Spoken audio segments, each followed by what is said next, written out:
Christians in the world. இந்த உலகத்தில் अनेक கிறிஸ்தவர்கள் இருக்கிறார்கள். Christianity is the largest religion in the world today. உலகத்தில் இன்றைய அளவில் எல்லா மதங்களிலும் கிறிஸ்தவ மதம் தான் பெரிய மதமா இருக்கிறது. Although there are so many thousands and crores of Christians, ஆயிரக்கணக்கான கோடிக்கணக்கான கிறிஸ்தவர்கள் இன்று காணப்பட்டாலும், they say there are 200 crore Christians in the world today. 200 கோடி கிறிஸ்தவர்கள் உலகத்தில் இருக்கிறார்கள் என்று சொல்லுகிறார்கள். But this Shulamite, or the one who is called the bride of Christ, is a small group amongst them, not all Christians. ஆனால் இந்த சூலமித்தியாகிய கிறிஸ்துவின் மணவாட்டியாய் இருக்கிறாள் என்று அழைக்கப்படுகிற இவள் ஒரு சிறிய கூட்டமாய் இருக்கிறாள், எல்லாரும் சேர்ந்து அல்ல. Not all the Christians. எல்லா கிறிஸ்தவர்களும் அல்ல. It is that small group called the bride of Christ who is compared to Tirzah and Jerusalem, the capital cities. கிறிஸ்துவின் மணவாட்டி என்று அழைக்கப்படுகிறதான இந்த சூலமித்தியானவள் எருசலேமுக்கும் திர்சாவும் என்கிறதான பட்டணத்தை பற்றியும் அவள் ஒப்பிடப்பட்டு பேசப்படுகிறாள். From this we should understand, amongst the 2 crore Christians in the world, there is a small group of people who are of capital importance, significance in heaven's view. இந்த கோணத்தில் நாம் பார்ப்போம் என்றால், இந்த 200 கோடி கிறிஸ்தவர்கள் மத்தியில் கிறிஸ்துவின் மணவாட்டியாய் இருக்கிறதான ஒரு சிறிய கூட்டத்தினர் மாத்திரம்தான் அவர்கள் தலைநகர பட்டணங்களாய் இருக்கிற அளவுக்கு அவர்கள் குறிப்பாய் பேசப்படுகிறார்கள், குறிப்பாய் பார்க்கப்படுகிறார்கள். They are of great importance in heaven's view. அவர்கள் பரலோகத்தினுடைய கண்ணோட்டத்தில் மிகவும் முக்கியம் வாய்ந்தவர்கள். Just like the capital city in a country is more important, more defensed, more protected, more beautified than every other city in the country. எப்படி ஒரு நாட்டில் இருக்கிறதான தலைநகரமானது மிகவும் முக்கியமானதா இருக்கிறதோ, மற்ற பட்டணங்களுக்கு இல்லாததான பாதுகாப்பு அதற்கு கொடுக்கப்படுகிறதோ, எப்படி மற்ற பட்டணங்களுக்கு கொடுக்கப்படாததான அலங்காரம் அதற்கு கொடுக்கப்படுகிறதோ, அதே போலதான் இதுவும். In the same way, the church of God, which is the bride of Christ, is of very great importance in heaven's sight. அதே போலவே தேவனுடைய சபையா இருக்கிறதான அந்த கிறிஸ்துவின் மணவாட்டியானவள் பரலோகத்தினுடைய கண்ணோட்டத்திலும் தேவனுடைய கண்ணோட்டத்திலும் மிகவும் முக்கியமானவளா இருக்கிறாள். Of the 200 crore Christians in this world, all do not have the same vision. இந்த உலகத்தில் இருக்கிறதான இந்த 200 கோடி கிறிஸ்தவர்கள் அவர்கள் எல்லாருக்கும் இதே தரிசனம் இருக்கிறதில்லை. Of the 200 crore Christians in the world, there are murdering Christians, there are fornicating Christians, there are smoking Christians, there are drinking Christians, there are so many Christians. இந்த 200 கோடி கிறிஸ்தவர்கள் மத்தியில் கொலை செய்கிற கிறிஸ்தவர்கள் இருக்கிறார்கள், வேசித்தனம் பண்ணுகிற கிறிஸ்தவர்கள் இருக்கிறார்கள், மதுபானம் பண்ணுகிற கிறிஸ்தவர்கள் இருக்கிறார்கள், புகைப்பிடிக்கிற கிறிஸ்தவர்கள் இருக்கிறார்கள். But of that some group have been delivered. ஆனால் அவர்கள் மத்தியில் சில கூட்டத்தார் அதிலிருந்து விடுவிக்கப்பட்டிருக்கிறார்கள். But although they are delivered, their vision is not heaven. Their vision is, I must get a good job, I must get some visa to go abroad, I must get promotion, I want to buy this land, my marriage is not settled. This is their vision. They are delivered from sin but still earthly minded. ஆனால் அவர்கள் இப்படி விடுவிக்கப்பட்டிருந்தாலும் கூட அவர்களுடைய தரிசனமானது எனக்கு எப்படியாவது வேலை கிடைக்க வேண்டும், எனக்கு பணம் கிடைக்க வேண்டும், எனக்கு பதவி உயர்வு கிடைக்க வேண்டும், எனக்கு வீடு கிடைக்க வேண்டும், எனக்கு நிலங்கள் கிடைக்க வேண்டும். அவர்கள் இந்த பாவத்திலிருந்து விடுதலையாக்கப்பட்டிருந்தாலும் கூட அவர்களுடைய தரிசனமானது பூமிக்குரியதாக மாத்திரம்தான் இருக்கிறது. There are some more people who have gone deeper. They have received the Holy Spirit, they've got the sign of speaking in tongues, but still their vision is not pure, is not perfect. ஆனால் இன்னும் சில ஜனங்கள் இருக்கிறார்கள், அவர்கள் இன்னும் ஆழத்திற்குள் சென்ற ஜனங்களா இருக்கிறார்கள். அவர்கள் பரிசுத்த ஆவியின் அபிஷேகத்தை பெற்றவர்கள், அந்நிய பாஷை அடையாளத்தோடு கூட அபிஷேகத்தை நிறைகிறவர்கள். ஆனால் இன்னும் கூட அவர்களுடைய தரிசனமானது தூய்மையானதாய் இருக்கிறதில்லை. It's not perfect. அது பூரணமாய் இல்லை.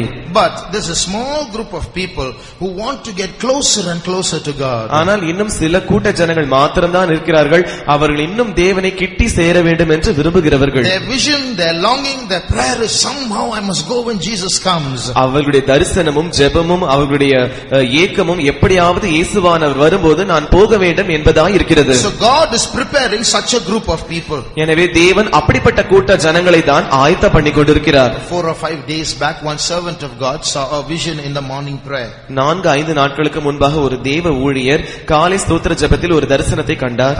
Morning prayer, காலை ஜெபத்தில் 6 o'clock prayer, 6 மணி ஜெபத்தில் 2 angels were standing at the doorstep of a faith home. 2 தூதர்கள் ஒரு faith homeனுடைய வாசலில் நின்று கொண்டிருக்கிறார்கள். And they were looking at people going out and coming in. அந்த faith homeக்குள் ஜனங்கள் போவதும் வருவதுமா இருக்கிறதை அவர்கள் கண்டு கொண்டிருக்கிறார்கள். And they were confronting some people and telling them, Jesus is coming soon, get ready. ஆனால் அவர்கள் சில ஜனங்களை மாத்திரம் பிடித்து வைத்துக் கொண்டு அவர்களிடத்தில் இயேசு சீக்கிரம் வருகிறார் என்று சொல்லிக் கொண்டிருக்கிறார்கள். ஆயத்தப்படு என்று அவர்கள் சொல்லிக் கொண்டிருக்கிறார்கள். But what was to be noted was they were not telling all those who are coming and going. ஆனால் அங்கு குறிக்கப்பட்ட விஷயம் என்னவென்றால் அவர்கள் பந்து போகிறதான எல்லாரிடத்திலும் சொல்லவில்லை. But they were only telling only those who had a burden to be caught up at the coming of the Lord. ஆனால் கர்த்தருடைய வருகையில் தாங்கள் போக வேண்டுமே என்கிறதான பாரமுடையவர்களுக்கு மாத்திரம்தான் இந்த தூதர்கள் அப்படி சொல்லிக் கொண்டிருக்கிறார்கள். Not for all the believers, not to all Christians. ஆனால் எல்லா விசுவாசிகளுக்கும் அல்ல, எல்லா கிறிஸ்தவர்களுக்கும் அல்ல. But those who had this burden, I must go, Jesus is coming soon. The angels were coming to get them urgent and saying, Jesus is coming, get ready. நான் போக வேண்டும், இயேசுவானவர் சீக்கிரம் வருகிறார் என்று தங்கள் இருதயத்தில் பாரத்தோடு இருக்கிறவர்களுக்கு மாத்திரம்தான் இந்த தூதர்கள் அவர்களை அவசரப்படுத்துகிறவர்களாக இயேசு சீக்கிரம் வருகிறார், ஆயத்தப்படுங்கள் என்று சொல்கிறார்கள். So here we see, although there are many Christians, many believers, many Pentecostals, the angels are going and warning only certain people. They are the capital city. They are the bride of Christ. They are the Shulamite. They are of great importance in heaven's sight. எனவே இங்கே நாம் பார்க்கும்போது இந்த தூதர்கள் எல்லா கிறிஸ்தவர்களிடத்திலும் சொல்லவில்லை, எல்லா விசுவாசிகளிடத்திலும் சொல்லவில்லை, எல்லா பெந்தேகோஸ்தேக்காரர்களிடத்திலும் சொல்லவில்லை.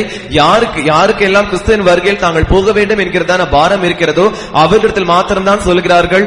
அவர்கள் தான் தலைநகரமா இருக்கிறார்கள், அவர்கள் தான் சூலமித்தியா இருக்கிறார்கள், அவர்கள் தான் தேவனுடைய பார்வையில் விசேஷித்தவர்களா இருக்கிறார்கள். Dear brothers and sisters, அருமையான சகோதரர்களே, சகோதரிகளே, when Jesus comes, let me tell you, CPM is going to be left behind. இயேசுவானவர் வரும்போது நான் உங்களுக்கு சொல்லட்டும், CPM ஆனது கைவிடப்பட போகிறது. CPM is not going to go when Jesus comes. இயேசுவானவர் வரும்போது CPM போக போகிறதில்லை. But those who get ready and sanctify themselves, they will go when Jesus comes. ஆனால் தங்களை ஆயத்தப்படுத்திக் கொண்டவர்கள், தங்களை சுத்திகரித்துக் கொண்டவர்கள் மாத்திரம்தான் இயேசுவானவர் வரும்போது எடுத்துக்கொள்ளப்படுவார்கள். Those who live for the truth and love the truth, they will go when Jesus comes. சத்தியத்திற்காக ஜீவித்தவர்கள், சத்தியத்தை நேசித்தவர்கள் மாத்திரம்தான் இயேசுவானவர் வரும்போது எடுத்துக்கொள்ளப்படுவார்கள். The first thing we must know here, எனவே இந்த இடத்தில் நாம் முதலாவது அறிந்து கொள்ள வேண்டியதான காரியம், if you go to Delhi, you will see more soldiers in Delhi than in any other city.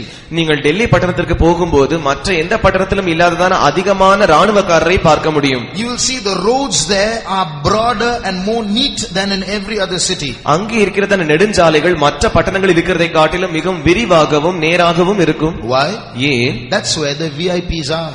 ஏனென்றால் அங்கேதான் முக்கியமான நபர்கள் இருக்கிறார்கள். And they need more protection than others. மற்றவர்களை காட்டிலும் அவர்களுக்கு அதிகமான பாதுகாப்பு அவசியப்படுகிறது. In the same way, in the kingdom of God there are VIPs. அதே போலவே தேவனுடைய ராஜ்யத்திலும் மிக முக்கியமான நபர்கள் இருக்கிறார்கள். They have extra protection in God's sight. அவர்களுக்கு தேவனுடைய பார்வையில் கூடுதலான பாதுகாப்பு இருக்கிறது. They are those whom God is protecting with extra protection.